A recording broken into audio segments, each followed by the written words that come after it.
what is happening in your constituency. Thank you very much, Chair. Chair, number one, I am Babu Owino, member for Embakasi East constituency, where the said tragedy took place.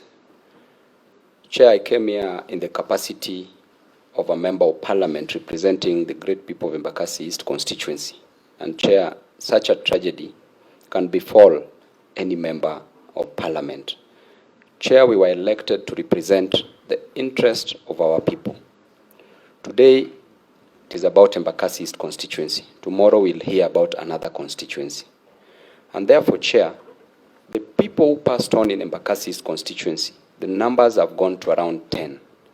The people who were injured, Chair, are over 300 in number with serious burns. And we know, Chair, that with the exposure of these burns, our people risk getting infections and losing water through dehydration, and we may end up losing more lives. Chair, I came here to get answers from the Cabinet Secretary, irrespective of our political parties, because when we are here, we are representing the interest of Kenyans. And Chair, it is an insult under the doctrine of separation of powers, checks and balances, for a Cabinet Secretary not to obey the orders, the summons, the invitation given by this Honorable Senate.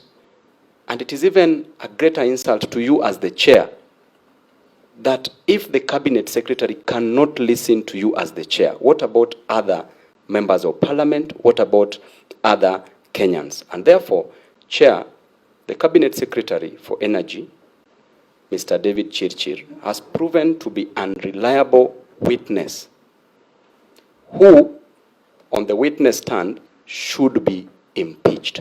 When a witness is unreliable, then impeachment of a witness must always follow. Because, Chair, the Cabinet Secretary is both criminally culpable. Why? Because they did say that they did not issue the license. But the problem is, because he owes the great people of Kenya a duty of care and became negligent, he ought to have followed up and known that this company that is not issued with the license to trade, why is it proceeding to trade? And he is also vicariously liable under the law of tort. And Chair, our people are suffering. I was just showing my Senate and my Secretary General a photo of a young man, 14-year-old, who passed on yesterday. If you look at those two photos, Chair, the bodies haven't been removed from different hospitals, released from different hospitals. Bills are accumulating, both in public hospitals and private hospitals. Today, we've just organized for a prayer day to pray for these victims. And Chair, it is really a big shame if the Cabinet Secretary can leave this country, Kenya, in this state, going to another country, claiming that he wants to serve the interests of Kenyans that is serving, while Kenyans are already dead and some are dying. Who does he want to go and get those interests for if Kenyans are all dead? Which population will he have?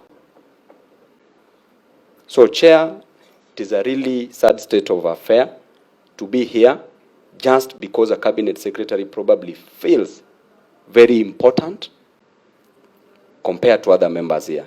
Meanwhile, he doesn't have a democratic responsibility that is bestowed on us by the electorate. Otherwise, thank you.